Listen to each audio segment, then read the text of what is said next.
Number 1. Lee Bradley Brown. Lee Bradley Brown, a British tourist from Ilford, Essex, died in police custody in Dubai on April 12, 2011. He was 39 years old. His death occurred at Bur Dubai police station 6 days after his arrest at the Burj Al Arab Hotel. The circumstances surrounding his death remain disputed between the United Arab Emirates authorities and witnesses, leading to years of investigation and multiple inquests in the United Kingdom. Brown, born in East London, was the third of 4 children and grew up in Devon. He worked as a decorator and was known as an independent traveler. In April 2011, he took a spontaneous trip to Dubai and checked into the luxury Burj Al Arab Hotel. A dispute began when a Nepalese housekeeper entered his suite without notice. According to her statement, she believed the room was empty. She alleged that Brown became aggressive and attempted to throw her from the room's internal balcony. Hotel staff restrained him and called the police, claiming he was shouting and resisting. Witnesses later said Brown accused the maid of stealing. Upon police arrival, Brown was detained and taken to Bur Dubai police station, where officers claimed he was combative during transport. However, the booking officer described him as calm and in good health. He was charged with verbal abuse and intimidation, but denied bail. Initially placed with other European detainees, Brown reportedly interacted well with them.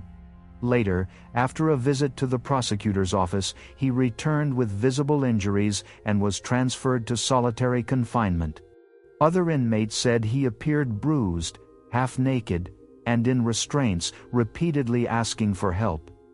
A European cellmate recalled him bleeding and saying he was not eating. Dubai police later stated Brown injured himself by throwing himself to the floor, while other reports alleged that guards beat him. No CCTV footage was ever released despite official promises. Brown died on April 12, reportedly after vomiting in his cell. A Dubai autopsy concluded he suffocated due to inhalation of vomit, while a British examination found no vomit in his airway and noted light bruising.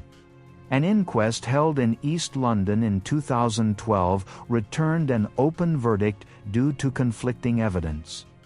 A second inquest, approved in 2022 after a family legal challenge, heard new claims that guards at Bur Dubai police station had boasted about beating Brown before his death. The UAE authorities dismissed the allegations as unsubstantiated. Lee Bradley Brown's remains were returned to the United Kingdom and buried by his family in Essex. He died 6 days after his arrest and before any trial proceedings began. His cause of death remains officially unresolved, with no individual held responsible for his death in custody. Number 2. Ian David Karslake Watkins. Ian David Karslake Watkins, known publicly as Ian Watkins, died on the morning of October 11, 2025, inside HM Prison Wakefield, West Yorkshire. He was attacked and fatally stabbed in the neck by 2 inmates, a 25-year-old man serving a life sentence for a previous murder, and a 43-year-old man serving 24 years for abduction and assault. Both men were charged with murder, while 2 additional inmates were later arrested on suspicion of conspiracy to murder. The motive has not been publicly confirmed, but reports indicated Watkins had been targeted since his arrival due to the nature of his convictions. Watkins was born in Merthyr Tydfil and became known as the frontman of the Welsh rock band Lost Prophets. The band achieved major success in the 2000s with 5 albums, 4 of which reached the UK top 10. In December 2013, Watkins was sentenced at Cardiff Crown Court to 29 years imprisonment and a 6-year extended license for multiple abuse offences involving children. His ex-girlfriend also recalled him possessing graphic images involving children and substance paraphernalia as early as 2010 before he was convicted and made multiple complaints to South Wales Police, but little action was taken at the time. Many other women came forward to report him also, but actions were not still taken against him. His co-defendants, 2 mothers, also received long sentences. Watkins was described by the court as manipulative and dangerous, showing little remorse. He was initially held at HM Prison Park before being transferred to Wakefield, a high-security facility housing serious offenders so he can be closer to his mother after she had a kidney transplant. Watkins' prison life was turbulent. In August 2023, he was briefly held hostage and stabbed by 3 inmates but survived. Reports described him as largely isolated, receiving limited visits, and spending most of his time under protective supervision. On the day of his death, staff discovered Watkins unresponsive with a neck wound. Emergency responders declared him dead at the scene. Authorities later confirmed a murder investigation and scheduled a provisional trial for May 2026. He served only 12 years of his 29-year term before being murdered by 2 inmates at HM Prison Wakefield. His burial location has not been publicly disclosed. Number 3. John David McAfee. John David McAfee, widely known as John McAfee, was a British-American computer programmer, entrepreneur, and former presidential candidate. On June 23, 2021, he was found dead in his cell at the Brians II Penitentiary Center in Sant Esteve Sesrovires, near Barcelona, Spain. His death occurred just hours after the Spanish National Court approved his extradition to the United States, where he faced charges of tax evasion and other financial crimes. McAfee was 75 years old at the time of his death. McAfee was born in Gloucestershire, England, and raised in Virginia, United States. He began his career as a programmer for NASA and later worked for major firms such as Xerox, CSC, and Lockheed. In the late 1980s, he created the first commercial antivirus software and founded McAfee Associates. His early success brought him significant wealth, but his fortune declined sharply after the 2008 financial crisis. In the following years, McAfee became known for his eccentric lifestyle, ventures in cryptocurrencies, and vocal libertarian views. His life began to attract criminal scrutiny in 2012 when he was named a person of interest in the murder of Gregory Viant-Fall, an American expatriate in Belize and McAfee's neighbor. Although never charged, McAfee fled the country and spent the following years moving between locations, often claiming he was being persecuted by corrupt governments. He was later accused by U.S. authorities of failing to file income taxes for several years and of promoting fraudulent cryptocurrency schemes. In October 2020, Spanish police arrested McAfee at Barcelona El Prat airport while he was attempting to board a flight to Turkey. He had been living in Spain since 2019 and was detained under a U.S. extradition request. During his detention at the Brians II facility, McAfee reportedly maintained regular communication with his legal team and his wife, Janice McAfee. He described his treatment in prison as fair, though he complained about poor food and lack of privacy. On June 23, 2021, a few hours after the Spanish court approved his extradition, McAfee was found unresponsive in his cell by prison staff during routine checks. Authorities stated that he appeared to have hurt himself using improvised means. Emergency responders attempted resuscitation but were unsuccessful, and he was declared dead at the scene. The Catalan Justice Department released an official statement indicating everything points to death by self-infliction. McAfee's death immediately drew international attention and speculation. His earlier public statements fueled suspicion. He had previously tweeted that if he were ever found dead by rope, it would mean he was whacked, suggesting a staged self-harm attempt. His wife, Janice McAfee, publicly rejected the official conclusion, stating that he showed no signs of self-hurt intent and was preparing to appeal his extradition. His Spanish lawyer also said McAfee was optimistic about his case. No evidence of foul play was officially confirmed, and Spanish courts maintained their ruling after further examination. For over 2 years following his death, McAfee's body remained in a morgue in Barcelona due to legal disputes and delays in repatriation. In December 2023, his remains were finally released to his family and flown to the United States for burial. No official record indicates the exact burial location, but his widow confirmed that the funeral was conducted privately. John McAfee's time in prison lasted approximately 8 months, from October 2020 until June 2021.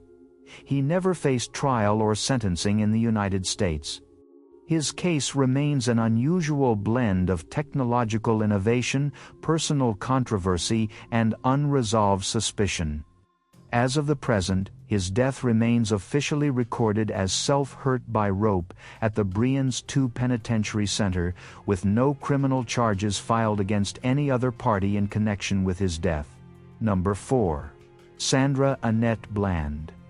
Sandra Annette Bland was a 28-year-old African-American woman who died in custody on July 13, 2015, inside the Waller County Jail in Hempstead, Texas. Her death was ruled a self-hurt by rope, though the circumstances surrounding it drew national scrutiny, sparking protests and allegations of racial injustice and misconduct by law enforcement. Bland was born and raised in Naperville, Illinois, where she attended Willowbrook High School and later earned a degree in agriculture from Prairie View A&M University in Texas. Friends and family described her as outspoken, socially aware, and passionate about racial equality. Before her death, she had returned to Texas to begin a new job at her alma mater. On July 10, 2015, Bland was stopped by Texas State Trooper Brian Encinia in Prairie View, Texas, for failing to signal a lane change. The encounter escalated when Encinia ordered Bland out of her car after she questioned his instructions. Dashcam footage captured the tense exchange, during which Encinia pointed a taser at Bland and told her, "I will light you up." Bland was forcibly removed from her car and arrested after the officer alleged she assaulted him. Witnesses filmed part of the altercation, showing Bland on the ground, complaining that her head had been slammed. She was charged with assaulting a public servant and transported to Waller County Jail. At the jail, Bland's bail was set at $5,000. She made several calls to family and friends but struggled to secure the $500 required for release. Jail records later revealed inconsistencies about her mental health assessment. One intake form indicated she had previously attempted self-hurt after a miscarriage, while another denied the thoughts. Bland spent 3 days in custody. Fellow inmate Alexandria Pyle later recalled that Bland appeared distraught and cried often, frustrated that no one had yet secured her release.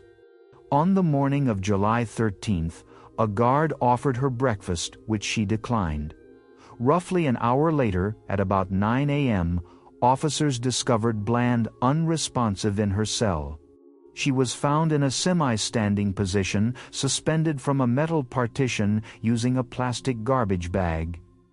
Attempts at resuscitation failed, and she was pronounced dead at the scene. An autopsy performed by the Harris County Institute of Forensic Sciences concluded that Bland died of asphyxiation. The report noted abrasions on her back and wrists, as well as older self-inflicted cuts on her arm. Toxicology results showed a high level of THC in her blood, which officials suggested was from prior substance use before her arrest. However, her family and many observers disputed the ruling, pointing to inconsistencies in jail procedures, missing phone records, and unclear surveillance footage. Texas and federal authorities opened parallel investigations. The Texas Commission on Jail Standards found that Waller County Jail staff failed to perform mandatory hourly inmate checks and had not completed required mental health training.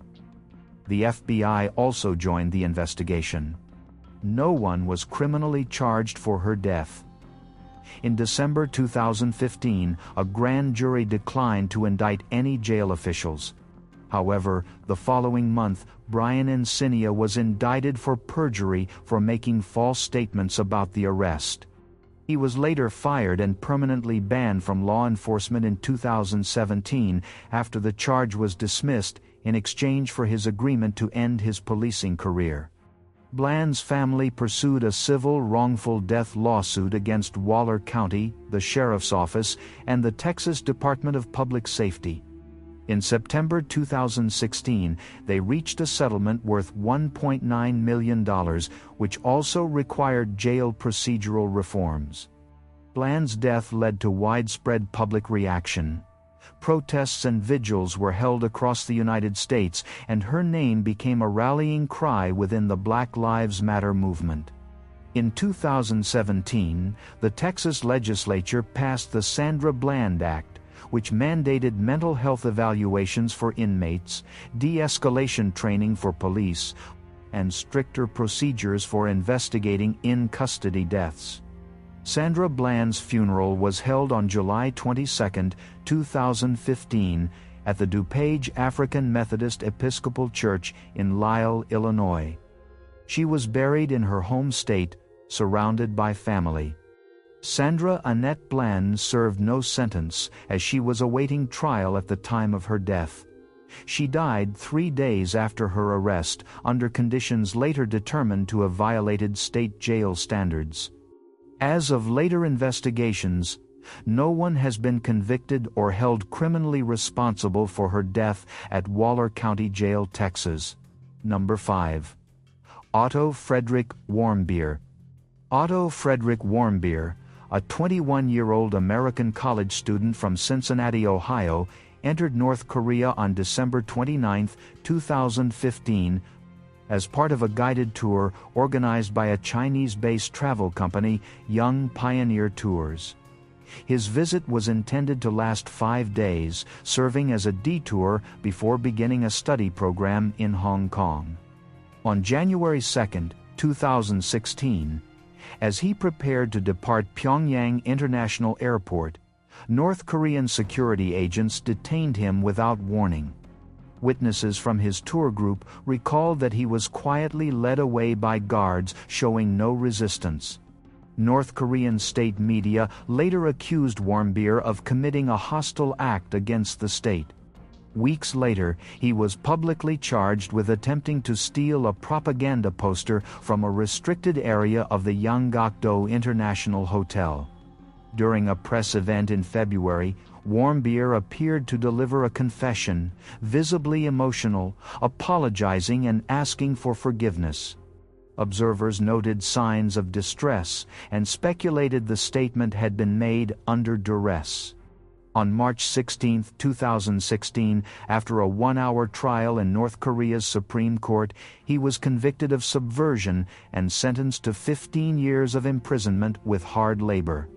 Shortly after his sentencing, Warmbier suffered a catastrophic neurological injury. North Korean authorities later claimed he contracted botulism and slipped into a coma after taking a sleeping pill, though medical experts in the United States found no evidence of such an illness. Records released by North Korea indicated that by April 2016, barely a month after his conviction, Warmbier was in an unresponsive state. For 17 months, his condition was kept secret. In early June 2017, during diplomatic discussions, North Korean officials informed the U.S. government that Warmbier had been in a coma for over a year. A special delegation was sent to retrieve him. On June 13, Warmbier was flown home to Cincinnati, Ohio, still comatose. Doctors at the University of Cincinnati Medical Center determined he was in a persistent vegetative state, breathing on his own but showing no signs of awareness. Brain scans revealed extensive tissue loss consistent with prolonged oxygen deprivation. Physicians stated that while his body bore no visible signs of torture, the cause of his brain injury remained unknown. Warmbier never regained consciousness. On June 19, 2017, 6 days after his return, his parents decided to remove his feeding tube. He died that afternoon at the age of 22. His death was attributed to brain damage caused by lack of oxygen, though the exact event that led to it remains undetermined. North Korean officials denied mistreatment, calling his detention and medical care humanitarian. Warmbier's funeral took place 3 days later at Wyoming High School in Ohio, attended by more than 2,000 mourners. He was buried at Oak Hill Cemetery in Glendale, Ohio. His parents later pursued legal action against North Korea. In December 2018, a federal court found the North Korean government liable for torture, hostage-taking, and extrajudicial killing, awarding the Warmbier family $501 million in damages, a judgment North Korea did not contest or acknowledge. Witness testimony from other detainees later suggested that Warmbier may have been subjected to physical mistreatment during interrogation, possibly water torture. However, no definitive evidence confirmed the cause of his injuries. In his memory, a scholarship fund was later established for North Korean defectors. Otto Warmbier served only 17 months of his 15-year sentence before dying shortly after his release from North Korea. He was not murdered by another inmate, but died as a result of severe unexplained brain injury sustained in custody. His burial at Oak Hill Cemetery marks the end of a case that remains one of the most controversial and tragic detentions of a foreigner in North Korea's modern history. Number 6. Thor Nis Christiansen. Thor Nis Christiansen, a Danish-American serial killer, died on March 30, 1981, at Folsom State Prison, California. He was attacked once in the chest by an unidentified inmate while walking in the prison's exercise yard. His death was immediate, and despite an internal investigation, no assailant was ever officially identified. Authorities classified the killing as an unsolved prison homicide. Christiansen was born in Denmark and moved to the United States with his parents when he was 5 years old. The family settled in California, where his father managed a restaurant in Solvang. During his teenage years, Christiansen was known as intelligent and well-behaved. But in his later adolescence, he dropped out of school, gained significant weight, and began showing antisocial tendencies. His violent behavior emerged in his late teens, leading to one of California's most disturbing serial murder cases of the late 1970s. Between 1976 and 1979, Christiansen murdered 4 women and attempted to kill a 5th. His method was consistent. He picked up female hitchhikers in the Santa Barbara and Los Angeles areas, shot them in the head with a .22 caliber pistol, and committed necrophilic acts with their bodies. His known victims included Jacqueline Rook, Mary Saris, Patricia Laney, and Laura Benjamin. Another woman, Lydia Preston, survived a gunshot wound to the ear and later identified Christiansen in a bar in Hollywood, leading directly to his arrest in July 1979. After his arrest, Christiansen confessed to multiple murders. He was charged with 4 counts of first-degree murder and 1 count of attempted murder. During his trial, psychiatrists testified that he suffered from intermittent explosive disorder, paranoia, and necrophilia, but was not legally insane. In 1980, He was found guilty and sentenced to 25 years to life for the Los Angeles murder of Laura Benjamin and an additional 9 years for the attempted murder of Preston. Soon after, he pleaded guilty to the Santa Barbara murders and received a life sentence without parole to be served at Folsom State Prison. While imprisoned, Christiansen was described as quiet and withdrawn. He was kept under standard supervision and did not cause major disciplinary problems. He spent much of his time alone and avoided contact with other inmates. On March 30, 1981, less than 1 year into his sentence, Christiansen was in the exercise yard when another prisoner approached him and stabbed him once in the chest with a homemade knife. Guards responded immediately, but he collapsed and was pronounced dead shortly after. The attacker disappeared into the crowd of inmates, and despite interviews and searches, no one was charged. Prison authorities noted that Christiansen had no known enemies in custody, and the motive for the killing was never determined. Some investigators speculated it may have been a random attack or retaliation for his crimes against women, but this was never confirmed. The California Department of Corrections classified his death as an unsolved homicide. Thor Christiansen was 23 years old at the time of his death. He served less than 1 year of his life sentence before being murdered at Folsom State Prison. His body was returned to his family for private burial, and official prison records list his case as an unsolved inmate killing as of the most recent review. Number 7. Jeffrey Edward Epstein. Jeffrey Edward Epstein, known publicly as Jeffrey Epstein, was an American financier and convicted offender. His death occurred on the morning of August 10, 2019, inside the Metropolitan Correctional Center in New York City, where he awaited trial on federal brutal assault and trafficking charges. He was found unresponsive in his cell at approximately 6:30 a.m., with a strip of bedsheet tied around his neck and fastened to the top bunk of his bed. Prison staff performed CPR and transferred him to New York Downtown Hospital, where he was pronounced dead at 6:39 a.m. Epstein had been arrested in early July 2019 after federal investigators charged him with trafficking and conspiracy involving underage victims. His wealth and influence, alongside past lenient treatment in earlier cases, made the arrest a major public event. He pled not guilty and remained detained at the Metropolitan Correctional Center after a federal judge denied his request for bail, citing his private jets, extensive assets, and risk of flight. Weeks before his death, in late July, Epstein was found semi-conscious in his cell with marks on his neck. His cellmate, Nicholas Tartaglione, a former police officer charged with multiple homicides, was questioned but cleared of involvement.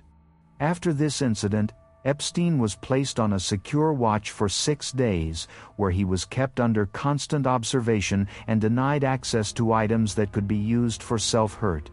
He was later moved back into the facility's special housing unit after psychiatrists concluded he no longer required monitoring.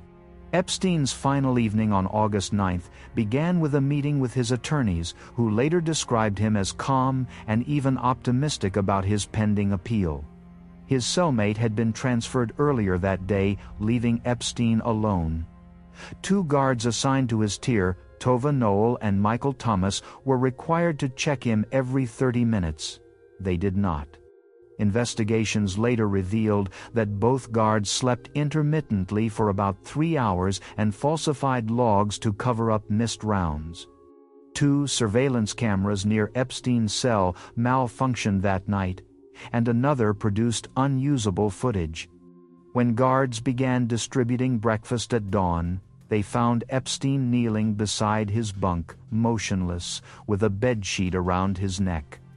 They called for help and attempted resuscitation while shouting for him to breathe.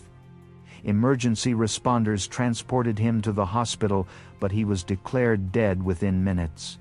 The Bureau of Prisons initially treated the death as self-hurt. though Epstein's attorneys contested this conclusion and commissioned forensic pathologist Michael Baden to observe the autopsy.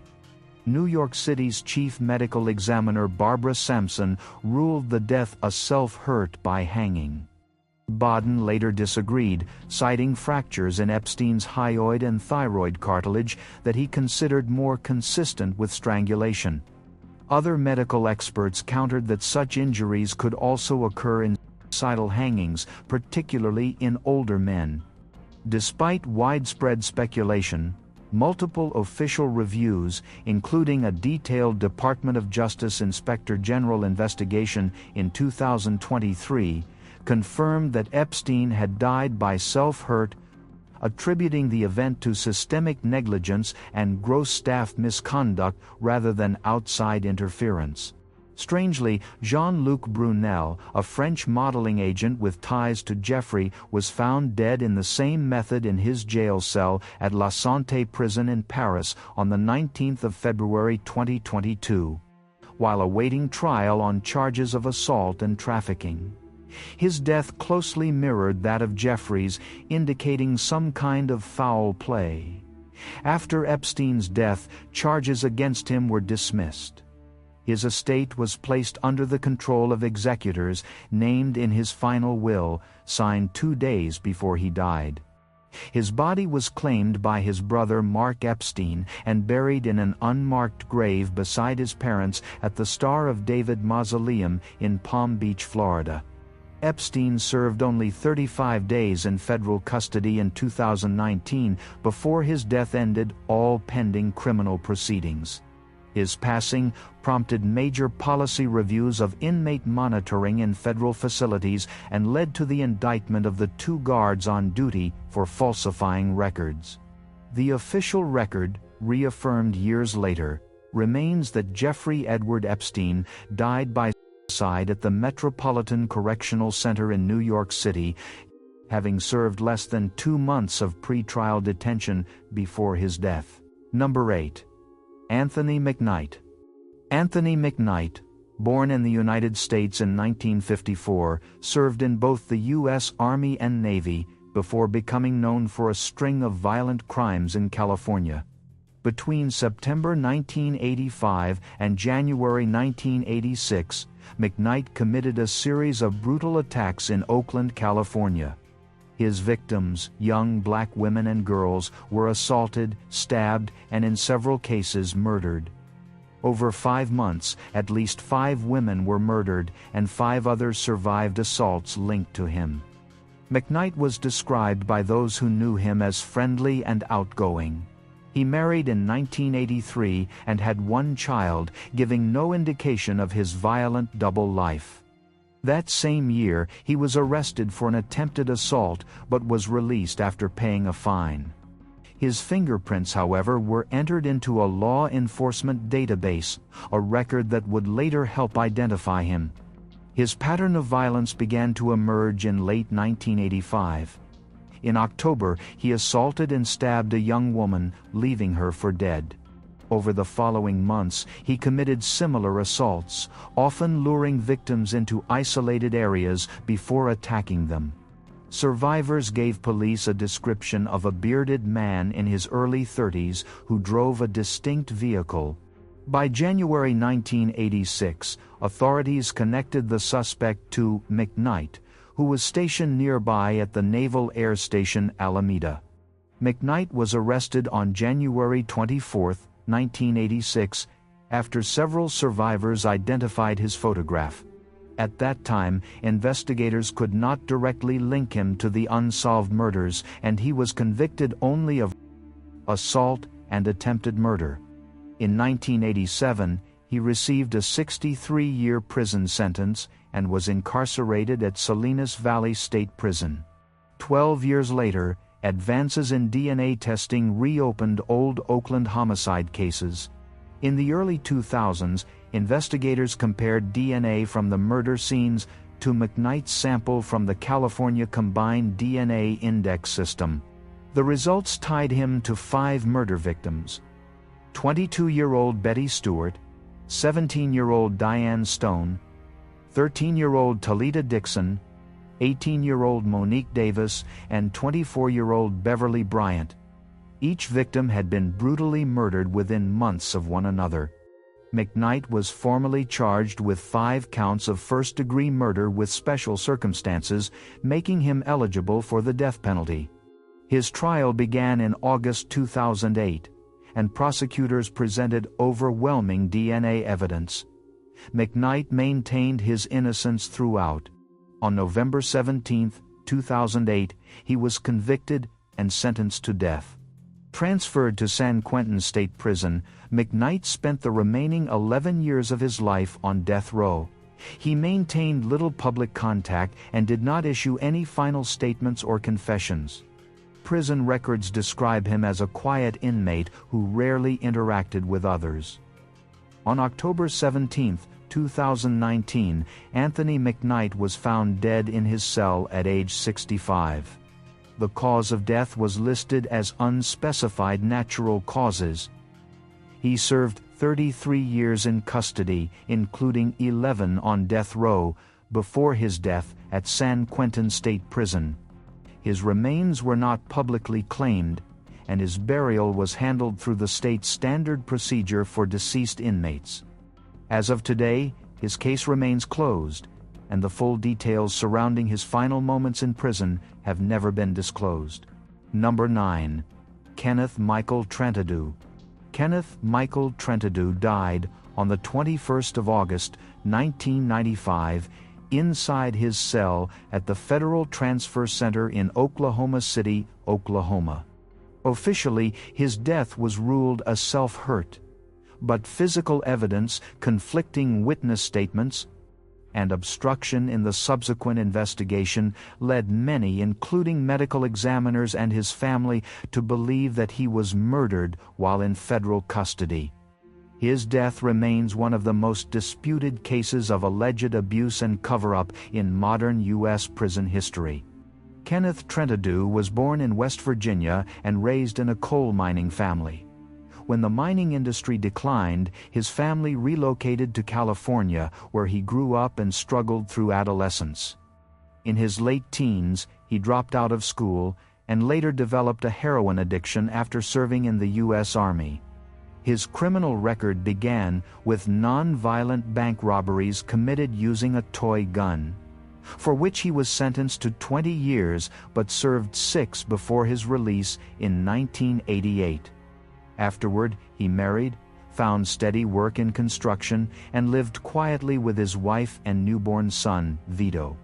In June 1995, 2 months after the Oklahoma City bombing, Trentadue was detained while crossing from Mexico into California on a parole violation. He was later transferred to the Federal Transfer Center in Oklahoma City on August 18. 2 days before his death, he spoke with his brother Jesse by phone, sounding optimistic and in good spirits. By early morning on August 21st, prison officials claimed they found him hanging from a noose made of bedsheets in his cell. The initial report described self-hurt, but the condition of his body told another story. When the family received his remains, they found multiple bruises, deep cuts, and lacerations inconsistent with hanging. His throat had been slit, and his skull bore heavy blunt force trauma. Medical examiner Dr. Fred Jordan, who inspected the body, refused to rule the death a self-hurt, stating that the pattern of injuries suggested abuse and possible torture.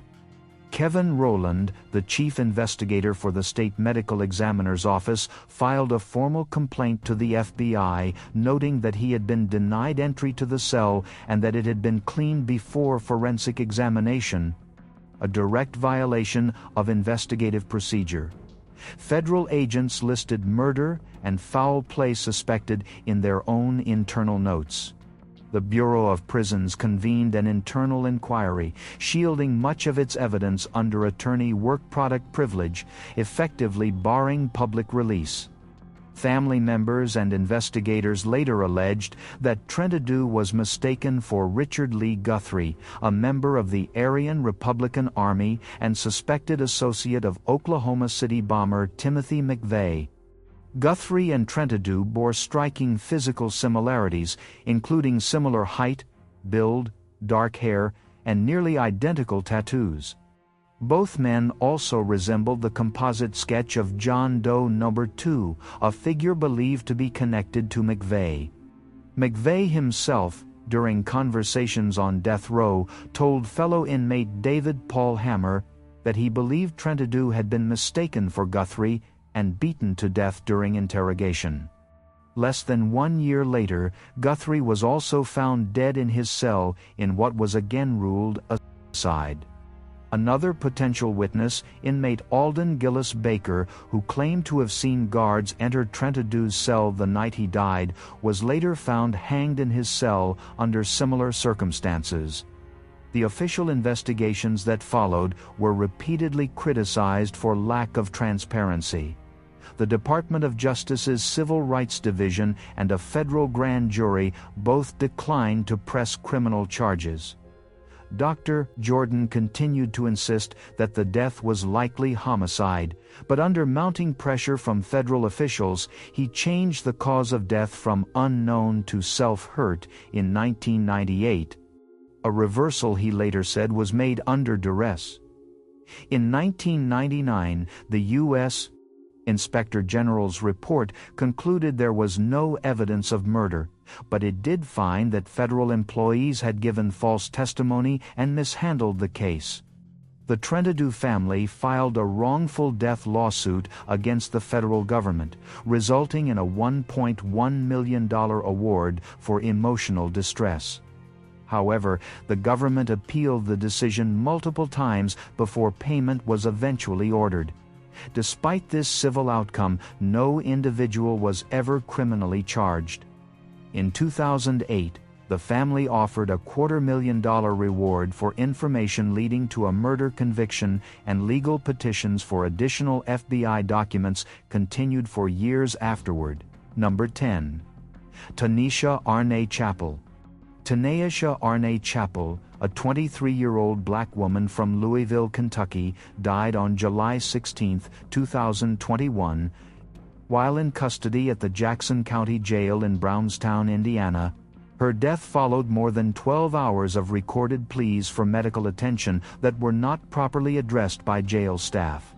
The case drew national attention due to the circumstances surrounding her detention, the lack of timely care, and the official finding that her death was caused by probable toxicity of an unknown substance with an undetermined manner of death. Chappell was arrested on May 26, 2021, following an incident at the Edinburgh Premium Outlets in Indiana.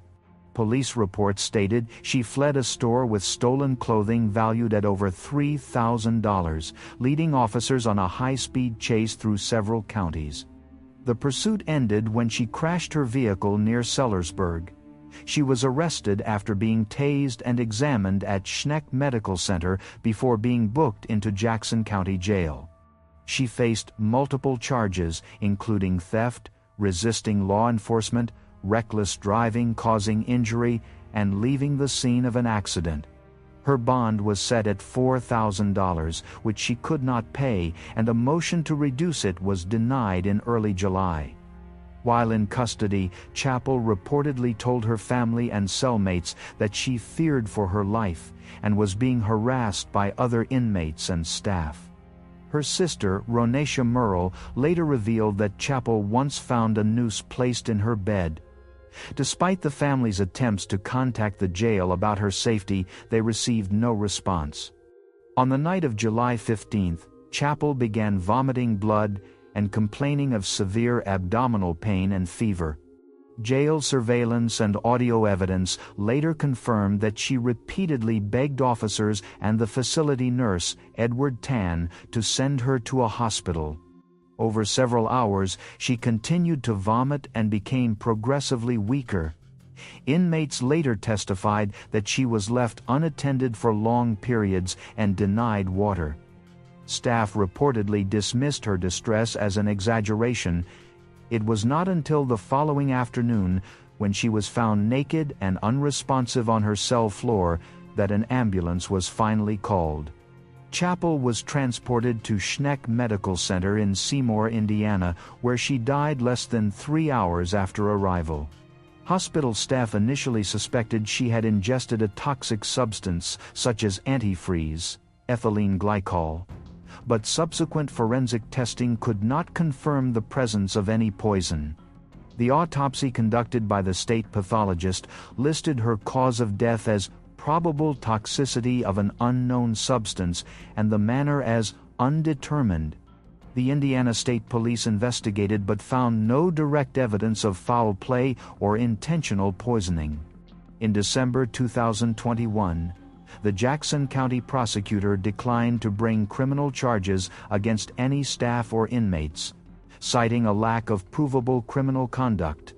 However, internal reviews identified procedural failures, including delayed medical response and inadequate inmate welfare checks.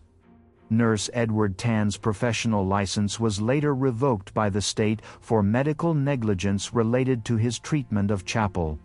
Chappell's family filed a civil rights lawsuit in October 2021 against 13 jail employees, Nurse Tan, and Jackson County Sheriff Rick Meyer.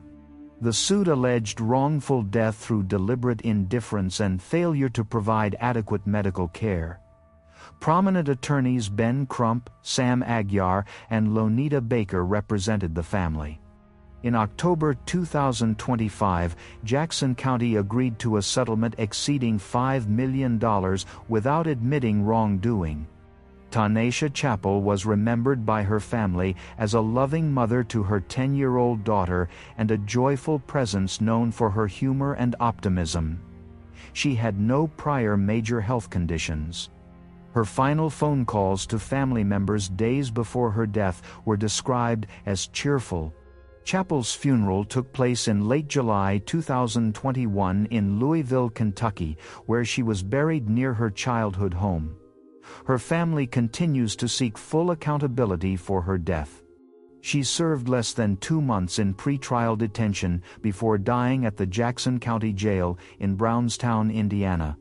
As of later investigations, her death remains officially classified as undetermined, and no individual has been criminally charged in connection with it.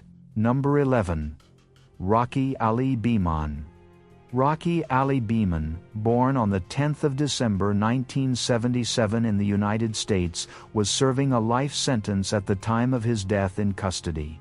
His life behind bars was marked by escalating violence that ultimately led to his placement on death row. On the 10th of June 2020, at the age of 42, Beamon was found dead by self-hurt in his cell while awaiting execution at Florida State Prison in Rayford. The case remains one of the most unsettling examples of inmate-on-inmate killings in modern Florida correctional history. Beamon's criminal history began long before his death. On the 6th of February 2005, he and his girlfriend, Karen Wilkins, were responsible for the murder of 47-year-old Deborah Lacey. During the crime, Beamon struck Lacey, tied her hands, and forced her head underwater until she drowned. The motive was theft and hard substance related. The couple stole Lacey's vehicle and later exchanged it for crack substance. Authorities traced the stolen car back to them, leading to their arrest. To avoid the death penalty, Beamon pled guilty to first-degree murder and received a sentence of life imprisonment without parole. Wilkins accepted a plea deal for second-degree murder, receiving 30 years in prison and 10 years of probation. While serving his sentence, Beamon became increasingly hostile toward inmates convicted of sexual offenses. This animosity developed into a violent obsession that defined his remaining years. On the 5th of July 2012, Beamon murdered 44-year-old Bruce Hunsicker, a fellow inmate at the Columbia Correctional Institution Annex. Hunsicker had been serving 6 life terms for the rape of a 10-year-old girl. Beamon reportedly stalked him for days before attacking him in the shower area. Using a homemade shank, he stabbed Hunsicker more than 80 times and strangled him. After the killing, Beamon cleaned himself and flushed the weapon and bloodied items before calmly heading to dinner. During his confession, he stated that Hunsicker's past crimes and a personal debt motivated the act. Nearly 5 years later, on the 22nd of January, 2017, Beamon murdered another inmate, 27-year-old Nicholas Anderson, who was serving a 20-year sentence for child abuse. Beamon bound Anderson, choked him, and then cut his throat with a weapon fashioned from prison materials. The attack was premeditated and carried out without witnesses. Afterward, Beamon again expressed no remorse. Following these murders, Beamon openly justified his actions through written statements to the court. In May 2018, he sent a letter to Circuit Judge Christopher Patterson describing the murders as acts of personal satisfaction and declaring that he would continue to murder child offenders unless sentenced to death. In his own words, he wrote that killing child offenders gave him the best feeling I've had in a long time. He warned that if he was not placed on death row, he would eliminate every single one until he was either murdered, ran out of victims, or was executed. He ended one letter by threatening the judge directly if denied the death penalty. The state prosecuted Beamon for the prison murders, and his case received wide attention due to his open admission and insistence on execution. He was sentenced to death and transferred to Florida State Prison in Ryford to await execution. In custody, Beamon remained isolated and under observation, continuing to express hatred towards sexual offenders. Despite multiple security measures, on the 10th of June 2020, correctional staff found him unresponsive in his cell. The Florida Department of Corrections reported his death as a self-hurt. No foul play was confirmed, and no other inmates were implicated. Beamon had served approximately 15 years in the state prison system at the time of his death, 12 of those under a life sentence and 3 on death row. He left no final statement beyond his previous written declarations to the court. His remains were handled by state authorities, and no public burial information was disclosed. Rocky Ali Beamon served 15 years of his life sentence and death row confinement before dying by suicide in Florida State Prison, Ryford. His death closed a violent chapter defined by vigilante killings within the prison system, leaving behind an unresolved discussion about the security and mental state of high-risk inmates in long-term custody. Number 12. Albert Henry DeSalvo. Albert Henry DeSalvo, known as the Boston Strangler, died on November 25, 1973, inside the infirmary of the Massachusetts Correctional Institution at Walpole, now called MCI Cedar Junction. He was found attacked multiple times in the chest and abdomen. Despite an immediate investigation, no inmate was officially convicted of his murder. Robert Wilson, an inmate with ties to the Winter Hill Gang, was charged, but his trial ended in a hung jury, leaving the killing classified as an unsolved prison homicide. DeSalvo was born in Chelsea, Massachusetts, and raised in a violent household. His father, an abusive alcoholic, often brutalized his wife and children. From early adolescence, DeSalvo showed behavioral problems, engaging in theft, assault, and animal cruelty. By his mid-teens, he was repeatedly sent to reform schools before eventually enlisting in the United States Army, where he served as a military police sergeant. He was honorably discharged after 2 tours. In the early 1960s, Boston police investigated a series of murders involving women who were strangled in their homes. Between June 1962 and January 1964, 13 victims were killed in what became known as the Boston Strangler murders. DeSalvo was later arrested for a separate string of assaults known as the Green Man or Measuring Man assaults. While in custody, he confessed to fellow inmate George Nassar that he was the Boston Strangler, a claim that attracted national attention. During his trial in 1967, DeSalvo's attorney, F. Lee Bailey, pursued an insanity defense, hoping to secure psychiatric treatment rather than execution. DeSalvo was convicted of multiple counts of rape and assault and sentenced to life imprisonment without parole. Although he was never formally tried for the Boston Strangler murders, his confession was widely accepted at the time. However, years later, forensic experts and investigators questioned the accuracy of his confession, suggesting inconsistencies between his accounts and the evidence. While incarcerated at Bridgewater State Hospital, DeSalvo escaped in February 1967 along with 2 inmates. He left a note claiming the escape was to protest prison conditions. 3 days later, he voluntarily contacted his lawyer and surrendered to the police in Lynn, Massachusetts. He was transferred to Walpole Maximum Security Prison afterward, where he reportedly lived quietly but maintained contact with his wife and children through letters. In the months before his death, DeSalvo confided to family members that he intended to reveal new information about the Boston Strangler case, which he believed would prove his innocence. On the night of November 24, 1973, he was seen speaking with several inmates before returning to his cell in the prison infirmary. Early the next morning, guards discovered his body with multiple stab wounds. The weapon was never recovered. Prison officials suspected the killing may have been connected to drug trafficking within the facility, as DeSalvo was believed to have sold amphetamines at prices that undercut the inmate syndicate. He was 42 years old when he was killed, having served 6 years of his life sentence. His body was released to his family and buried privately in Massachusetts. Nearly 40 years later, in 2013, DNA evidence conclusively linked DeSalvo to the assaults and murder of 19-year-old Mary Sullivan, the final victim of the Boston Strangler series. Despite this, doubts remain as to whether he was responsible for all 13 murders.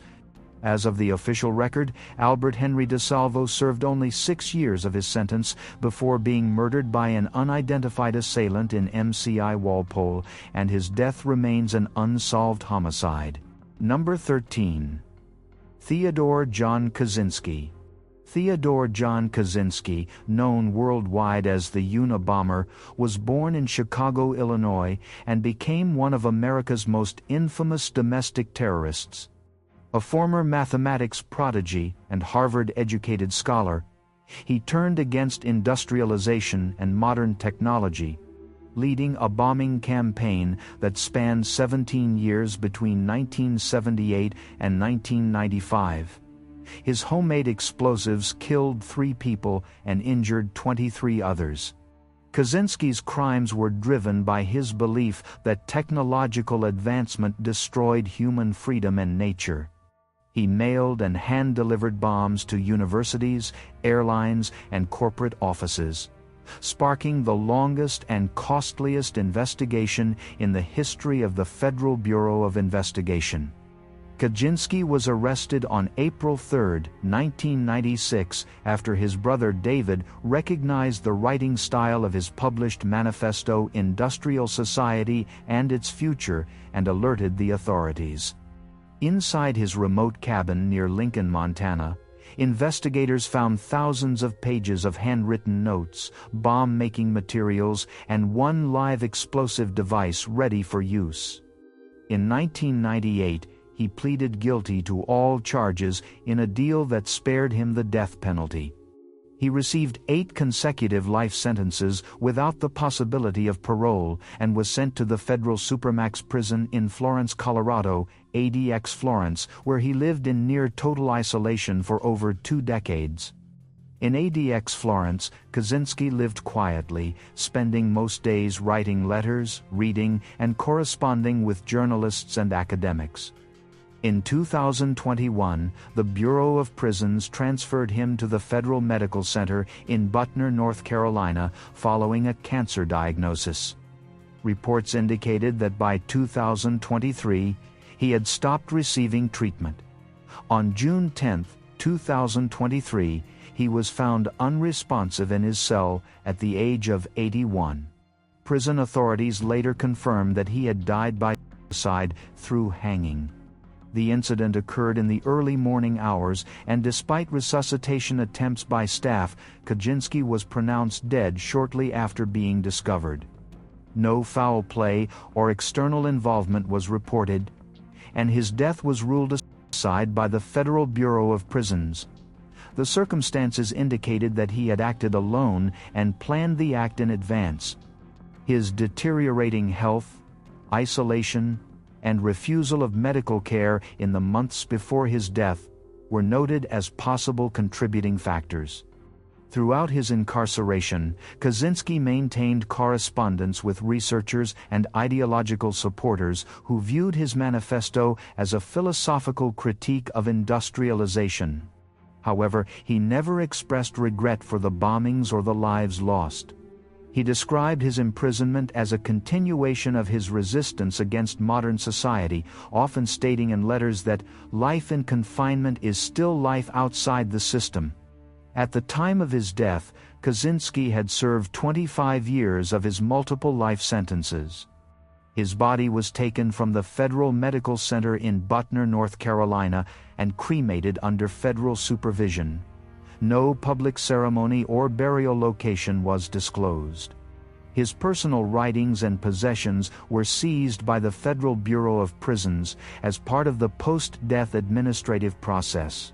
Theodore John Kaczynski, once a brilliant scholar turned anti-technology extremist, spent more than 2 decades under the strictest confinement in the United States federal system. He died after serving 25 years of his sentence within the custody of the Federal Bureau of Prisons on June 10, 2023, officially recorded as self-hurt by hanging inside the Federal Medical Center, Butner, North Carolina. Number 14. Victor Farrant. Victor Farrant, a laborer from Portsmouth, England, lived a life marked by persistent violence and brutality. In his early years, he worked ordinary jobs, but by his late 30s, his behavior had become deeply erratic and dangerous. His crimes began in the late 1980s when he was convicted of assault, false imprisonment, grievous bodily harm, and unlawful wounding. In 1988, a British court sentenced him to 12 years in prison for those offenses. He served 7 years and was released in November 1995. His time in custody did little to change his behavior, and soon after his release he returned to violent acts. In December 1995, Farrant attacked a woman named Ann Fiddler in her Eastleigh, Hampshire home. He used 3 wine bottles and an iron during the assault, leaving her with severe injuries and permanent memory loss of the event. Her husband discovered her unconscious body in their kitchen. Fiddler, who was working as a prostitute at the time, survived the attack but required extensive recovery. Farrant fled the scene, but this would not be the end of his violence. Just 6 weeks later, he murdered his former girlfriend, 49-year-old accountant Glenda Hoskins, at her residence in Port Solent, Portsmouth, Hampshire. After murdering her, Farrant concealed her body in the attic and stole her car to escape the country. He fled across the Channel, first to Belgium and later to France, where authorities tracked and arrested him. Hoskins' teenage daughter later discovered her mother's body, a moment that shocked the community and deepened the tragedy for Hoskins' surviving 3 children and former husband. In January 1998, Farrant stood trial for the attempted murder of Ann Fiddler and the murder of Glenda Hoskins. The court found him guilty on both counts. The presiding judge declared that he should never be released, citing his record of extreme violence and lack of remorse. Members of Farrant's own family publicly expressed sympathy toward the families of his victims, acknowledging the harm he had caused. He was sentenced to life imprisonment with a whole life recommendation, ensuring he would spend the rest of his life behind bars. Farrant was transferred to HM Prison Wakefield, a high-security facility in West Yorkshire known for housing some of Britain's most violent offenders. Over the following decades, he lived in relative obscurity within the prison system. Reports indicated that he was largely isolated, spending much of his time in his cell, and he rarely interacted with other inmates. By the early 2020s, he had developed serious health issues, and in early 2024, prison medical staff diagnosed him with terminal cancer. In February 2024, the family of his victim, Glenda Hoskins, was notified that Farrant was being considered for release on compassionate grounds due to his illness. This proposal drew public criticism, especially from Conservative Member of Parliament Penny Mordaunt, who argued that Farrant posed a continual threat and had shown no capacity for empathy or reform. She wrote directly to the Justice Secretary, expressing that a man with his history of cruelty did not merit such leniency. The review never reached a final decision. On the 3rd of May 2024, Victor Farrant died in HM Prison Wakefield at the age of 74. No official record indicated foul play, and his death was attributed to natural causes linked to his illness.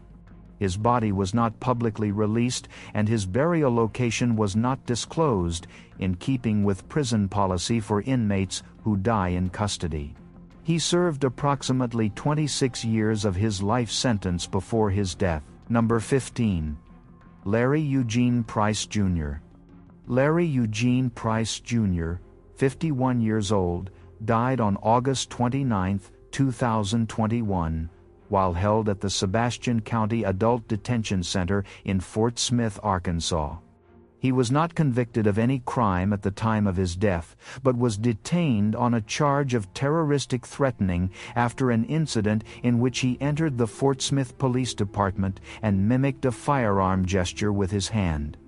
Price, a man diagnosed with paranoid schizophrenia and a developmental disability, had long suffered from homelessness and mental health issues. Unable to pay a $1,000 bail, he remained incarcerated for over a year while awaiting trial. During his detention, Price was placed in solitary confinement due to his erratic behavior and deteriorating condition. According to official records and subsequent lawsuits, his health steadily declined as he was neglected by jail staff and medical contractors. He lost more than half his body weight, dropping from around 185 pounds to near 90. Photos later revealed that his cell contained human waste and graffiti, suggesting extended isolation and unsanitary conditions. The lawsuit filed by his family described repeated failures in providing medical and psychiatric care. Turnkey Health Clinics, the facility's contracted provider, had limited psychiatric services and discontinued Price's medications after he refused to take them, without further evaluation. Jail records showed that even after Price became unresponsive, staff continued to mark his wellness checks as inmate and cell okay. He was found lying in a pool of urine and contaminated water and pronounced dead shortly after 1:30 a.m. on August 29. The Arkansas State Crime Lab determined the cause of death as acute dehydration and malnutrition, though he also tested positive for COVID-19. Price's death prompted widespread criticism and a federal lawsuit against Sebastian County and Turnkey Health Clinics. In 2024, both parties agreed to a $6 million settlement equally divided, marking one of the largest jail death settlements in Arkansas history. Neither party admitted wrongdoing, but the case highlighted systemic failures in inmate care. Price had served just over 1 year in custody without conviction when he died. His brother, Rodney Price, described his death as inexcusable but expressed hope that the settlement would lead to reform in jail conditions and mental health care. Larry Eugene Price Jr., was later buried by his family, who continued advocating for accountability. Number 16. Alexei Anatolievich Navalny. Alexei Anatolievich Navalny, widely known as Alexei Navalny, died on the 16th of February 2024 at the age of 47 while serving a 19-year sentence at the FKU IK-3 Polar Wolf Penal Colony in Karp, Yamalo-Nenets Autonomous Okrug, Russia. The Federal Penitentiary Service announced that Navalny lost consciousness after a walk and could not be revived despite resuscitation efforts. Officially, his death was attributed to arrhythmia and later classified as non-criminal by Russian investigators. However, inconsistencies surrounding the timeline, the handling of his body, and his prior health conditions led to ongoing suspicion that Navalny was deliberately murdered while in custody. Navalny rose to prominence as Russia's leading opposition figure, known for exposing corruption within state institutions and directly challenging President Vladimir Putin. In his early 40s, he organized large anti-corruption rallies and founded the Anti-Corruption Foundation. His activism led to repeated arrests and multiple criminal charges widely regarded as politically motivated. In August 2020, he survived a poisoning attempt with the Novichok nerve agent and was treated in Germany. Despite the risks, Navalny returned to Russia in January 2021, where he was immediately detained and later sentenced on charges of fraud and extremism. He spent the following years moving between prisons under increasingly harsh conditions. Navalny described his confinement as a freezing, damp cell with little ventilation, a fixed iron bunk, and constant surveillance. His health deteriorated, and requests for medical attention were frequently ignored. In December 2023, he was transferred to the remote Polar Wolf Colony, known for severe conditions and isolation. At the time of his death, he had been placed in solitary confinement for the 27th time, amounting to nearly 300 cumulative days in isolation. On the 15th of February, the day before his death, Navalny appeared via video link in court, where observers noted he seemed healthy and in good spirits. The next day, the prison reported that he collapsed suddenly after a walk. According to state accounts, medical staff arrived within minutes and performed resuscitation for over 30 minutes before declaring him dead at 14:17 local time. Inmates later reported an unusual inspection at the prison the previous night and claimed Navalny may have died earlier than officially stated. Human rights group Gulagu.net reported that cameras inside the facility had been disabled 2 days before his death, and Navalny's body bore bruises later attributed to post-mortem compressions. Following his death, his body was transferred under heavy security to a morgue in Salikard, but was temporarily unaccounted for. His mother, Lyudmila, was denied access for several days before finally identifying the body. She signed a death certificate listing natural causes, though independent experts disputed this finding. Authorities delayed the release of his remains, allegedly to allow traces of toxins to dissipate. His wife Yulia Navalnaya accused officials of concealing evidence and stated her husband had complained of sharp abdominal pain shortly before his death. Navalny's body was returned to his family on the 24th of February. His funeral took place on the 1st of March, 2024, at the Church of the Icon of the Mother of God, Soothe My Sorrows in Moscow's Maryino district. He was buried at Borisovskoye Cemetery, Bratyevo district, under heavy police presence, with thousands attending to pay their respects despite government restrictions. Alexei Navalny served 3 years of his 19-year sentence before dying in custody under disputed circumstances at the Polar Wolf Penal Colony. As of 2025, the exact cause and accountability for his death remain unresolved.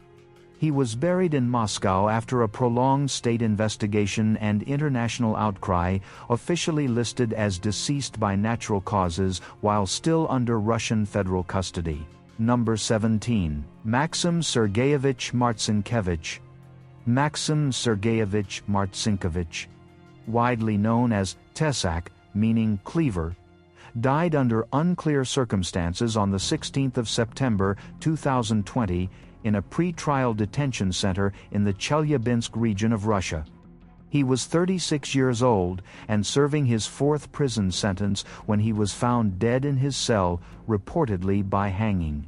Authorities claimed self-hurt, though signs of torture and the absence of working security cameras during the night of his death raised significant suspicion.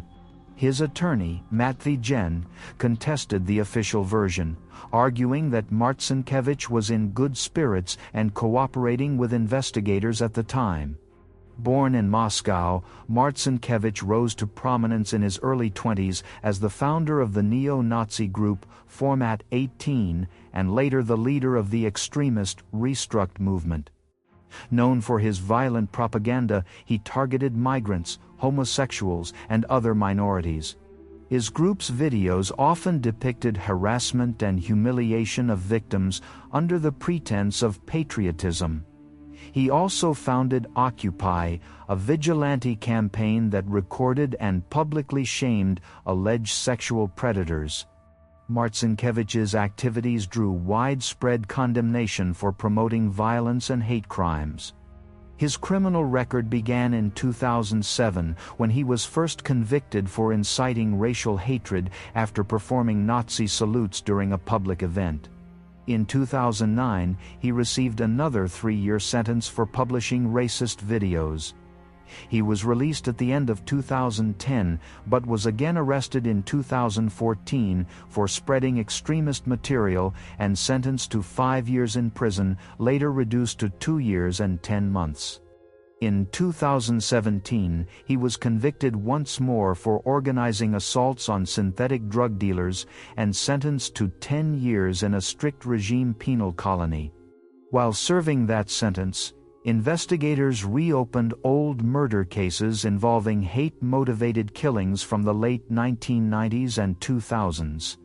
Marcinkiewicz was accused of complicity in the murder of several Central Asian men and a Russian woman. Reports indicated that he confessed under interrogation and even guided investigators to burial sites, though allegations later surfaced that these confessions were obtained through torture. He was awaiting transfer to Moscow for further questioning when he died. According to the official report, guards found his body in the early morning hours with a handwritten note nearby requesting that his diary and a book on communism be sent to his wife in Yekaterinburg. However, his lawyer stated that Marcinkiewicz had no wife, suggesting irregularities in the investigation. No other inmates were implicated, and Russian authorities treated the case as self-hurt. Despite this, evidence of bruising and the broken surveillance system led human rights observers to suspect foul play. During his years in custody, Marcinkiewicz maintained correspondence with followers and published writings about prison life and ideology. He reportedly cooperated with law enforcement in his final months, which some believe may have caused tensions among fellow inmates or officials. His funeral took place at Kuntsevo Cemetery in Moscow and was attended by thousands of supporters, including far-right sympathizers. He served roughly 6 years of his 10-year sentence before his death at the Chelyabinsk pretrial detention facility. As of subsequent official updates, his death remains recorded as suicide by hanging, though no conclusive evidence has ruled out external involvement. He was buried under police supervision in Moscow following a private ceremony attended by family and followers. Number 19. Ales Pushkin. Ales Pushkin, a Belarusian artist and political dissident, died on July 11, 2023, at the age of 57. His death occurred after he was urgently transferred from a penal colony hospital in Grodno region, Belarus, where he had been serving a 5-year sentence. Pushkin's imprisonment stemmed from a conviction in 2022 for incitement to racial, national, or religious hatred under Article 130 of the Belarusian Criminal Code, following his exhibition of a portrait of Yevgeny Zhikar, a historical anti-Soviet underground fighter. Authorities accused him of rehabilitating Nazism, a charge widely criticized by human rights organizations as politically motivated. Born in the small village of Babur, Pushkin developed an early interest in art and history. At 13, he enrolled in the Republican Boarding School for Fine Arts and later studied monumental art at the Belarusian State Theater and Art Institute. He served in the Soviet Army in Afghanistan before returning to his studies, earning recognition for his large-scale mural, The History of His School. Throughout his career, Pushkin became a key figure in Belarusian national revival movements, creating provocative works that combined political satire and religious imagery. He became known for symbolic performances such as the 1999 Puss for a President, when he dumped manure outside the presidential administration in protest against Alexander Lukashenko's government. Pushkin's repeated acts of dissent led to multiple arrests beginning in the late 1980s. He served several short detentions, probationary sentences, and professional bans, but continued his art and activism. In March 2021, he was arrested after his Grodno exhibition was deemed extremist. The Vyasna Human Rights Center and other organizations recognized him as a political prisoner, calling for his immediate release. Despite his deteriorating health in custody, reports suggest he was denied adequate medical care. In early July 2023, Pushkin's condition worsened, and he was transferred from the prison colony to a regional hospital. Details surrounding his illness remain unclear, and Belarusian authorities did not release an official cause of death. Independent Belarusian media and rights groups alleged medical neglect and possible mistreatment during imprisonment. His wife, activist Janina Pushkina, confirmed his death and stated that the family received limited information from officials. Ailes Pushkin served only 1 year and 3 months of his 5-year sentence before dying in custody. He had continued creating sketches and religious reflections from prison, maintaining correspondence with fellow artists and human rights defenders. His death drew international condemnation from the European Union, UNESCO, and cultural organizations, who called for transparency and accountability. Pushkin was buried in his home village of Babur, surrounded by family, friends, and supporters under restricted public attendance. As of 2025, Belarusian authorities have not disclosed any full investigation results or cause of death. He served only a portion of his 5-year sentence before dying in state custody under unresolved circumstances at a Belarusian prison facility. Number 20. Raoul Gustaf Wallenberg. Raoul Gustaf Wallenberg, a Swedish diplomat and humanitarian, was last seen alive on the 17th of January 1945 in Budapest, Hungary. Known globally for saving tens of thousands of Hungarian Jews during the Holocaust, he disappeared after being detained by Soviet forces. His fate remains one of the most enduring unsolved prison deaths of the 20th century. Born in Lidingö municipality, Sweden, Wallenberg came from one of the nation's most prominent families. After completing his studies in architecture at the University of Michigan in the mid-1930s, he began working internationally as a businessman. His exposure to Jewish refugees in Palestine and his partnership with Hungarian Jew Kalman Lauer shaped his awareness of Nazi atrocities. When the Nazi occupation of Hungary began in 1944, Wallenberg was recruited by the Swedish Foreign Ministry and the United States War Refugee Board to aid Hungarian Jews facing deportation. Between July and December of 1944, he issued thousands of Swedish protective passports granting Jews safe status under neutral Sweden's protection. He also established numerous safe houses across Budapest, shielding families from arrest and deportation. Many survivors later credited him as the man who saved their lives during the darkest days of the Holocaust. On the 17th of January, 1945, as Soviet troops closed in on Budapest, Wallenberg was summoned to meet Soviet General Rodion Malinovsky. Witnesses reported his final words, "I'm going to Malinovsky's, whether as a guest or a prisoner, I do not know yet." He never returned. Soviet intelligence agency Smersh detained him, reportedly on suspicion of espionage, and transported him to Moscow's Lubyanka prison, the headquarters of the NKVD, the Soviet secret police. From that moment, Wallenberg's existence became confined within Soviet custody. Prison records later indicated he was interrogated only once, in early February 1945. After that, no verifiable communication emerged. In March of the same year, Soviet radio falsely announced that Wallenberg had been murdered by fascists in Hungary, misleading Swedish officials and delaying any search efforts.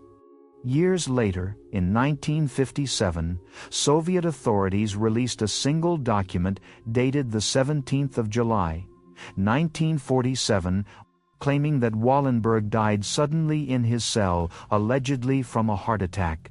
The note was signed by the head of the Lubyanka prison infirmary and ordered his cremation without an autopsy. The Swedish government, skeptical of the explanation, demanded further proof, but none was given. Testimonies from other prisoners and defectors over subsequent decades contradicted the Soviet statement. Several inmates claimed to have seen or heard a foreign diplomat matching Wallenberg's description in prisons and psychiatric hospitals throughout the 1950s and even into the 1980s. British businessman Greville Wynne, held at Lubyanka in the early 1960s, stated that he had spoken with a man identifying himself as a Swedish diplomat.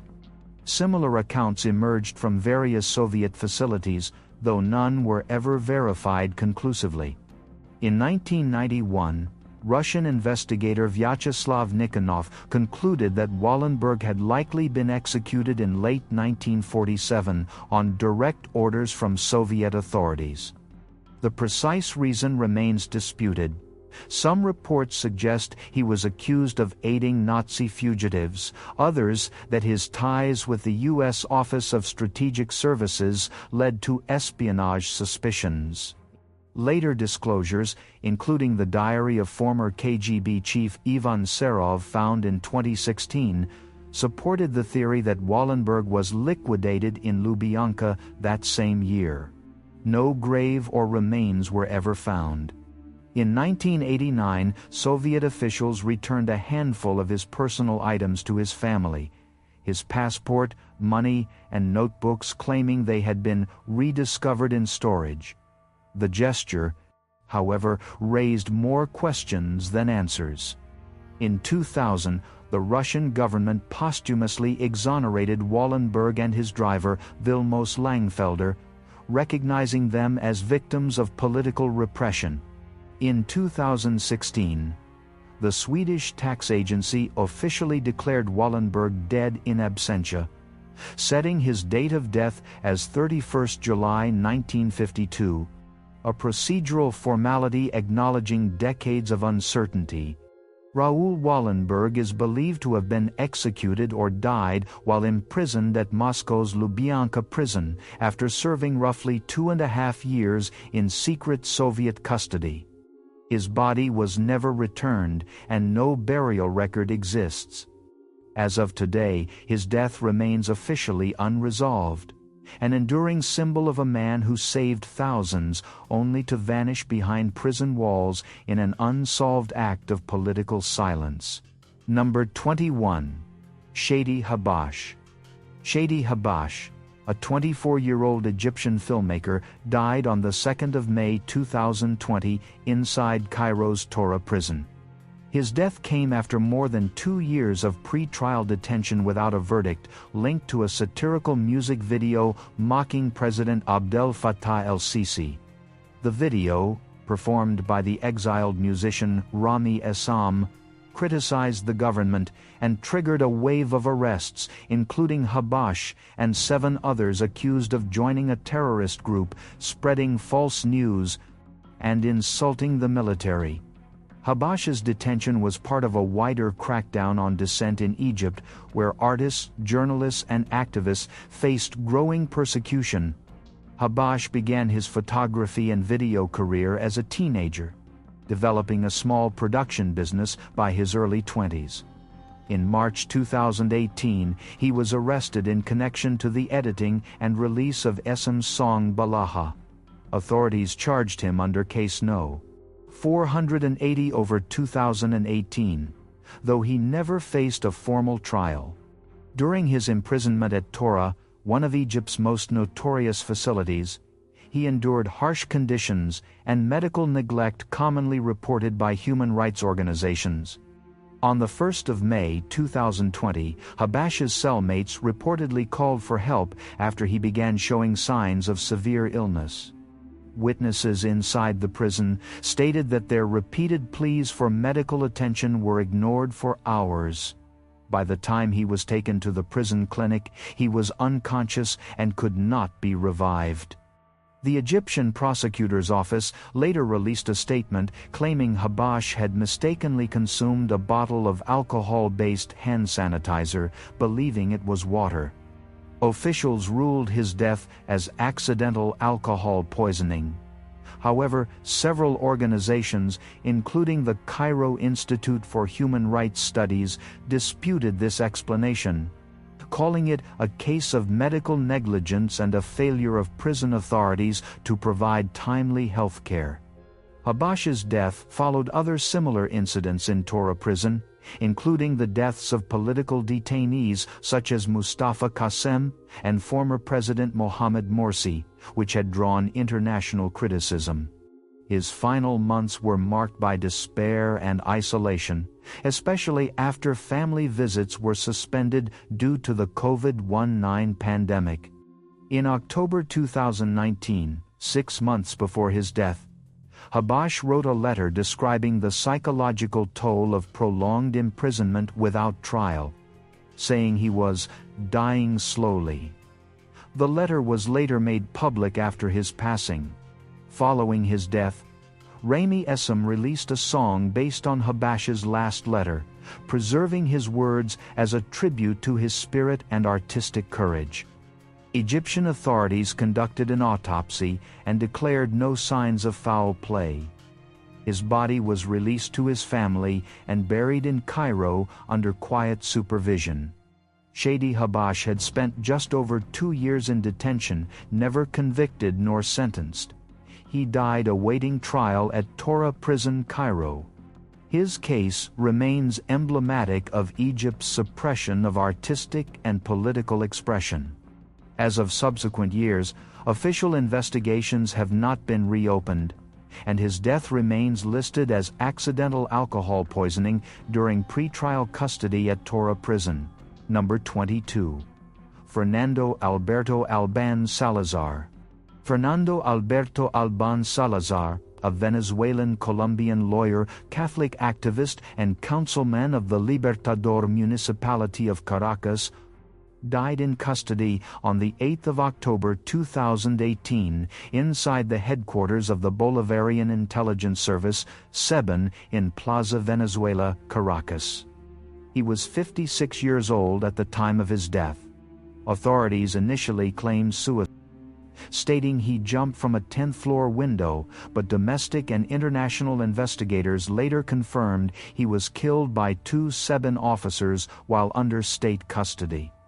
Alban was born in Palmira, Colombia, and moved to Venezuela at 4 years old.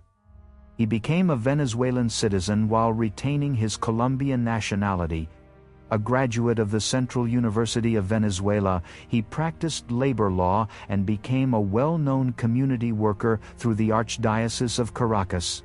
His deep Catholic faith influenced his social and political work. In 2013, he was elected as a councilman representing the Justice First opposition party, where he served until his death. In late September 2018, Alban traveled to New York City to attend the 73rd session of the United Nations General Assembly as part of a Justice First delegation led by opposition leader Julio Borges. The group met with several international representatives to discuss human rights abuses in Venezuela. Upon returning to Venezuela on Friday, the 5th of October, he was detained by security forces at Simón Bolívar International Airport. Officials gave no reason for his arrest, but he was later accused of participating in the alleged drone attack against President Nicolás Maduro 2 months earlier. Alban's attorney Joel Garcia saw him alive on Sunday, the 7th of October, and confirmed that his client appeared calm and confident. Less than 24 hours later, Sebin reported that he had died by suicide. Conflicting official statements followed. Interior Minister Nestor Reverol claimed Alban jumped from a 10th-floor window while awaiting transfer. Prosecutor General Tariq William Saab said he jumped while using the bathroom. Both accounts were later proven inconsistent. Former detainees and lawyers familiar with the building confirmed that the bathrooms have no windows and that all cell windows are sealed and locked, making the suicide narrative implausible. Autopsy leaks and testimonies later indicated signs of suffocation and possible torture before his death. Former Venezuelan Attorney General Luisa Ortega Diaz, then in exile, stated that Alban had been asphyxiated with a plastic bag during interrogation. Anonymous Sebin insiders alleged that Alban's body was thrown from a window post-mortem to simulate suicide. These claims were further supported by irregularities in the official autopsy, including the presence of water in the lungs and alterations to the report allegedly ordered by senior officials. Public outrage followed his death. The United Nations and the Organization of American States declared that the Venezuelan state bore full responsibility for the death of a political detainee under its protection. Massive vigils were held outside Sebin facilities and the National Assembly. The Vatican and Venezuelan bishops condemned the killing, emphasizing that Alban's faith made suicide incompatible with his beliefs. His body, returned swiftly for burial, was interred on the 10th of October 2018 in Caracas, with his family watching remotely from New York. International governments, including the United States, France, and Spain, demanded independent investigations. The UN Human Rights Council and the European Union added his case to broader reports of torture and extrajudicial killings by Venezuelan security forces. In May 2021, Prosecutor General Tariq William Saab officially retracted the government's initial suicide claim, acknowledging Alban had been killed by 2 Sebin officers. Both officers were charged with manslaughter, not murder, and received sentences of 5 years and 10 months, later reduced to 2 years and 8 months on appeal. Human rights lawyers criticized the verdict as politically motivated and inadequate, noting that the convicted men never entered prison and remained at Sebin headquarters. Fernando Alban served 3 days in Sebin custody before his death. He left no recorded final statement, though close associates said he refused to give false testimony implicating other opposition members. His death became emblematic of state repression and custodial killings in Venezuela. As of recent records, the official cause of death remains listed as suicide, though the government's later acknowledgement of homicide and the absence of accountability have kept the case unresolved. Alban was buried in Caracas, having served no sentence before dying in Sebin custody. Number 23. Rudolf Walter Richard Hess. Rudolf Walter Richard Hess, known as Rudolf Hess, was a senior member of Adolf Hitler's Nazi regime and one of the most enigmatic figures to emerge from the Second World War. Born in Alexandria, Egypt, he served as deputy Führer of the Nazi Party and was one of Hitler's closest associates until his mysterious solo flight to Scotland in May 1941, an act that led to his lifelong imprisonment and death decades later in custody under disputed circumstances. After Germany's defeat in World War I, Hess joined the early Nazi movement and quickly became a trusted aide to Adolf Hitler. He helped edit Mein Kampf during their imprisonment following the failed beer hall putsch in Munich. When Hitler rose to power in 1933, Hess was appointed deputy Führer, signing into law many decrees, including the anti-Jewish Nuremberg laws. Though loyal, he was gradually sidelined as the war advanced, and Martin Bormann replaced him in influence. On the 10th of May 1941, Hess secretly flew from Augsburg, Germany, to Scotland in a twin-engine Messerschmitt Bf 110, hoping to negotiate peace with Britain. He parachuted out near Glasgow and was captured by a Scottish farmer. Identifying himself as Alfred Horn, Hess was soon recognized and taken into British custody.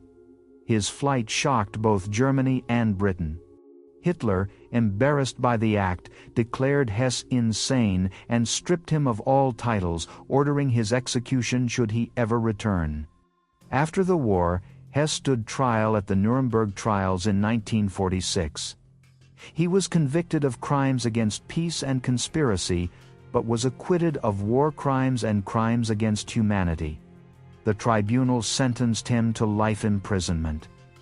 Despite several appeals and international petitions for his release due to declining health, the Soviet Union vetoed all efforts. He was transferred to Spandau Prison in West Berlin, where he remained under strict four-power supervision alongside other Nazi war criminals. Over time, other prisoners were released, and by 1966, Rudolf Hess became the only inmate left in the vast facility. Hess's life in Spandau was marked by isolation, routine, and suspicion. He was allowed limited visits from his wife and son, Wolf Rudiger Hess, and maintained correspondence with his family. Guards from the United States, the United Kingdom, France, and the Soviet Union rotated monthly to supervise him. Reports described him as frail, nearly blind, and suffering from chronic stomach ailments. Despite his advanced age, Hess continued to insist that his peace mission had been an act of loyalty to Germany, not treason. On the 17th of August 1987, at 93 years old, Rudolf Hess was found dead inside a small summer house in the prison garden at Spandau.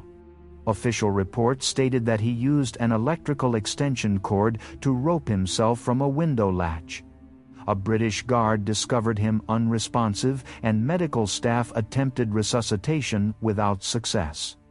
The autopsy confirmed asphyxiation consistent with self-hurt, and the British government declared his death self-inflicted. However, controversy soon followed.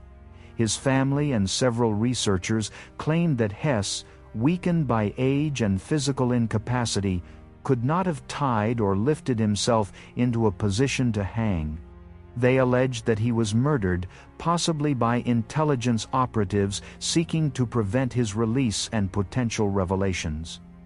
These claims, however, remain unproven. British and German investigations reaffirmed the original finding of self-hurt, noting no evidence of foul play. Hess's death marked the closure of Spandau Prison. To prevent the site from becoming a neo-Nazi pilgrimage ground, the building was demolished later that year, and the land was converted into a shopping center. His body was buried in the Hess family plot in Wunsiedel, Bavaria, bearing the inscription, "I dared." Neo-Nazi gatherings at his grave led to repeated government interventions. In 2011, authorities ordered his remains exhumed and cremated, scattering his ashes at sea and destroying the gravestone to prevent further political exploitation. Rudolf Hess served over 40 years of his life sentence, longer than any other Nuremberg convict before his death in Spandau prison. Whether suicide or murder, his end remains one of the most disputed deaths in post-war history. As of today, Hess's imprisonment and death are remembered as the final chapter of Nazi leadership's legacy behind bars. Number 24. Edward James Eddie Murray. Edward James Murray, known as Eddie Murray, was a 21-year-old Aboriginal Australian rugby league player who died on June 12, 1981, while in police custody at the Wee Waa police station in New South Wales. His death occurred less than an hour after his arrest for being drunk and disorderly under the Intoxicated Persons Act of 1979. Police claimed that he had indulged in self-hurt by hanging with a rope, but the circumstances surrounding his death raised serious doubts, leading to multiple official inquiries over the following decades. Murray was born on December 6 in New South Wales to Arthur Edward Murray and Layla Jane Murray, respected community members and advocates for Indigenous rights. He grew up in the town of Wee Waa, where he was known for his athletic ability and strong connection to local Aboriginal sporting teams. By his early 20s, Murray had gained recognition as a talented rugby league player and was set to travel to Sydney to join the Redfern All Blacks on a tour of New Zealand. On the morning of June 12, 1981, Murray was arrested by 2 Wee Waa police officers after being found intoxicated near the main street of town. Witnesses later stated that he was not violent or aggressive but had been laughing and talking before his arrest. He was taken to the Wee Waa police station and placed alone in a holding cell. Less than 1 hour later, police officers reported finding him unresponsive, hanging by a piece of blanket tied to a bar in his cell around 3:30 in the afternoon. Efforts to revive him were unsuccessful, and he was declared dead shortly afterward. Authorities immediately ruled the death a self-hurt case, but his family rejected that explanation. They questioned how a young, optimistic man planning a sporting trip could have taken his own life within such a short period of being detained. The family also reported inconsistencies in the police account, including the absence of clear photographic or forensic evidence and discrepancies in the timeline of events. Over the years, Murray's death became one of the earliest and most prominent cases to highlight the issue of Aboriginal deaths in custody in Australia. His parents, Arthur and Layla Murray, led a persistent campaign for truth and justice, arguing that their son may have been assaulted before his death. Their advocacy helped bring national and political attention to the systemic mistreatment of Aboriginal people in detention. Murray's case was later examined by several major inquiries, including the Muirhead Royal Commission, the New South Wales Anti-Discrimination Board's report on street offences, and the Royal Commission into Aboriginal Deaths in Custody, which began in 1988. Although these inquiries found no conclusive evidence of deliberate killing, they identified serious procedural flaws in how police handled Aboriginal detainees, particularly the lack of proper supervision and failure to safeguard vulnerable prisoners. In 1997, after continuous efforts from the Murray family, Eddie's body was exhumed for a second autopsy. The forensic pathologist discovered a previously undetected fractured sternum that had likely occurred immediately before death. This injury raised significant suspicion that he had sustained trauma that was inconsistent with hanging. However, despite this finding, no new charges or disciplinary actions were brought against any individuals, and the official cause of death remained undetermined. Throughout the years following his death, Murray's family continued to advocate for accountability and broader reforms in police and custodial practices.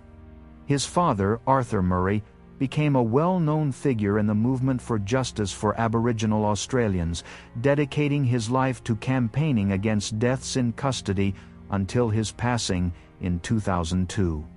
Eddie Murray's death remains officially unresolved. He was buried in his hometown of Wee Waa following a community-led funeral attended by family, friends, and supporters who called for answers that never came. His legacy has become symbolic of the ongoing struggle against institutional neglect and racial injustice within Australia's legal system.